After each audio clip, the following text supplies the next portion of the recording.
12월 12일 화요일 매일 성경 묵상을 시작합니다. 오늘 함께 나눌 말씀은 아모스 5장 1절에서 17절입니다. 아모스 5장 1절에서 17절의 말씀을 제가 봉독합니다. 이스라엘 족속아, 내가 너희에게 대하여 애가로 지은 이 말을 들으라. 전혀 이스라엘이 엎드러졌으며 다시 일어나지 못하리로다. 자기 땅에 던지우며 일으킬 자 없으리로다.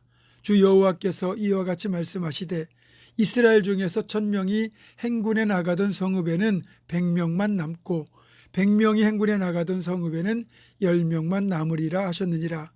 여호와께서 이스라엘 족속에게 이와 같이 말씀하시기를 너희는 나를 찾으라. 그리하면 살리라. 베델을 찾지 말며 길갈로 들어가지 말며 브엘세바로도 나아가지 말라. 길갈은 반드시 사로잡히겠고 베델은 비참하게 될 것임이라 하셨나니 너희는 여호와를 찾으라. 그리하면 살리라.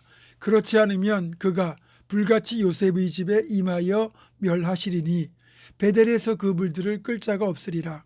정의를 쓴쑥으로 바꾸며 공의를 땅에 던지는 자들아, 묘성과 삼성을 만드시며 사망의 그늘을 아침으로 바꾸시고 낮을 어두움 밤으로 바꾸시며 바닷물을 불러 지면에 쏟으시는 이를 찾으라. 그의 이름은 여호와시니라.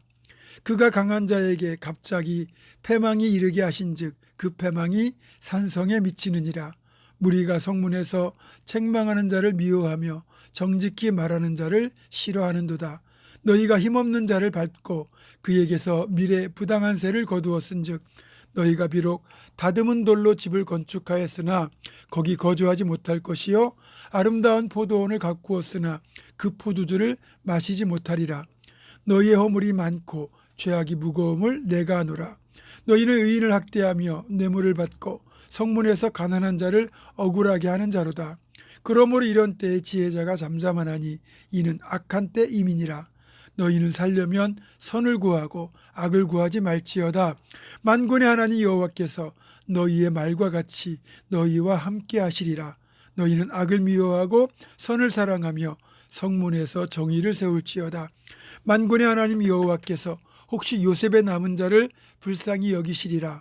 그러므로 주 만군의 하나님 여호와께서 이와 같이 말씀하시기를 사람이 모든 광장에서 울겠고 모든 거리에서 슬프도다 슬프도다 하겠으며 농부를 불러다가 애곡하게 하며 울음꾼을 불러다가 울게 할 것이며 모든 포도원에서도 울리니 이는 내가 너희 가운데로 지나갈 것임이라. 여호와의 말씀이니라. 아멘. 어느 종교에나 예배가 존재하죠. 하지만 우리 기독교는 그 어떤 종교보다 예배가 더욱 중요하고 더 복잡합니다. 달리 말하면 기독교에서 예배가 차지하는 비중은 거의 절대적이다, 이렇게 말할 수 있습니다. 그렇다면 우리가 예배를 드리는 목적이 무엇일까요? 일반적으로 우리는 예배를 하나님의 은혜를 얻는 시간, 이렇게 생각합니다. 하지만 그 생각은 틀렸습니다. 기본적으로 예배는 내가 하나님의 임재 속에 나아가기 위함입니다. 예배를 통해 하나님을 만나는 것이죠. 또한 우리가 예배의 자리로 나아가는 다른 목적은 나를 만드시고 인도하시는 하나님께 내 자신을 거룩한 산 제물로 드리기 위함입니다. 그러니까 나를 드리는 것이 예배의 1차적인 목적이고 하나님의 은혜를 얻는 것은 하나님께서 예배하는 우리들에게 주시는 일종의 선물인 셈입니다.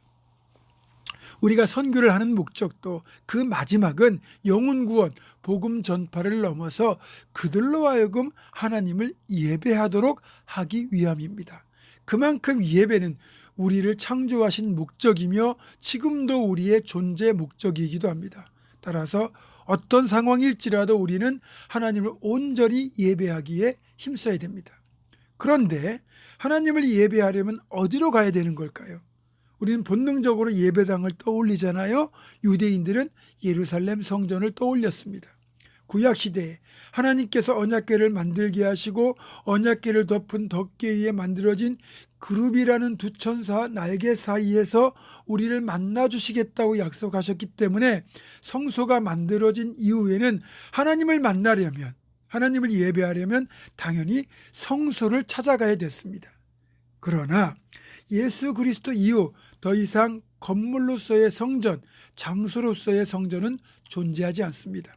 눈에 보이는 건물로서의 성전이 이제는 눈에 보이지 않는 마음의 성전이 되어 우리 심령 속에 들어왔기 때문입니다.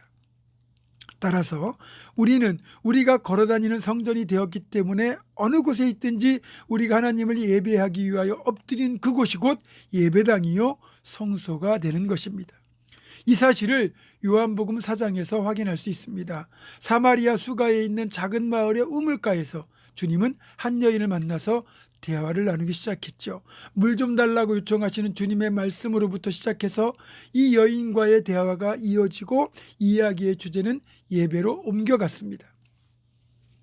우물가에서 만난 이 수가성 여인은 나름대로 예배에 대한 관심과 열정이 있긴 했지만 그녀의 관심은 예배의 대상인 하나님보다 어느 곳에서 예배를 드리는지 하는 예배의 장소에 더 있었습니다. 예수님께 묻죠. 당신과 같은 유대인들은 예루살렘 성전에서 예배해야 된다고 말씀하고 우리 조상들은 사마리아에 있는 그리심산에서 예배해야 된다고 하는데 어느 곳에서 예배하는 것이 맞습니까? 이 질문에 대해 예수님이 뭐라고 대답하셨습니까? 장소는 중요하지 않다. 중요한 건 너희가 영과 진리로 하나님을 예배하는 것이다. 하나님은 영과 진리로 예배하는 자를 지금도 찾으시느니라. 아멘. 그렇습니다. 오늘 본문에서도 이스라엘 족속에게 간절하게 권면하시잖아요. 너희는 나를 찾으라. 그리하면 살리라. 하나님을 찾아야만 살 수 있다고 말씀하시면서 그 방법을 알려주십니다. 너희는 베델을 찾지 말고 길갈로도 가지 말고 브엘세바로도 가지 말라. 오직 여호와를 찾으라. 그리하면 살리라. 아멘. 다시 말하면 장소에 매여있던 예배에 대한 관점을 하나님을 찾고 만나는 예배자의 자세에 두라고 말씀하시면서 그것만이 살 길이다 이렇게 강조하고 계신 겁니다. 그렇습니다. 예배의 장소는 그렇게까지 중요하진 않습니다. 정말 중요한 건 예배를 통해 하나님을 만나는 것입니다. 결론적으로 말하자면 우리는 예배에 생명을 걸어야 됩니다. 하나님 만나지 못하면 난 죽는다. 이 정도의 각오와 자세로 예배를 드리려고 발걸음을 옮기고 예배하는 장소에서 영과 진리로 온전히 하나님을 예배해야 됩니다. 그리고 구약의 예배는 제물을 드리는 제사였다면 신약의 예배는 내가 산 제물이 되어 드려지는 예배입니다. 내 자아가 죽고 나의 모든 것을 하나님께 제물로 드리는 자세만이 참된 예배가 되는 것이고 그런 참된 예배자를 하나님은 찾으시고 만나 주신다는 겁니다. 그래서 예배에 성공하면 인생도 성공하게 되어 있습니다. 예배에 실패하면 그 인생은 실패하게 되어 있습니다. 그만큼 예배가 중요합니다. 사랑하는 성도 여러분, 저와 여러분의 예배가 이렇게 생명을 거는 각오로 내 자신을 드리는 진정한 예배가 되어 하나님을 만나고 하나님의 영광을 올려드리는 복된 예배가 될 수 있기를 주님의 이름으로 축원합니다. 기도하겠습니다. 하나님, 예배의 장소가 아닌 예배자의 자세를 강조하시며 하나님을 찾아야 살 것이라고 말씀하셨습니다. 이제 우리가 이 사실을 깨달았으니 온전한 마음으로 하나님을 찾고 영과 진리로 하나님을 예배하여 예배 가운데 임재하신 하나님을 만나고 그 하나님 베풀어 주시는 복된 인생을 살아가는 축복의 주인공이 다 될 수 있도록 그런 예배자가 될 수 있도록 이끌어 주시옵소서.